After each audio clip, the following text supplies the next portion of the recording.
সাহাবীদের কবর, এবং এখনও প্রতিনিয়ত কবর দেওয়া হচ্ছে, অর্থাৎ হাজার হাজার মানুষের কবর এখানে দেওয়া হয়েছে।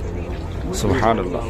দেখেন, এটাই হলো জান্নাতুল বাকির মাঝখানে হযরতে উসমান রাদিয়াল্লাহু তাআলা আনহুর কবর। সুবহানাল্লাহ।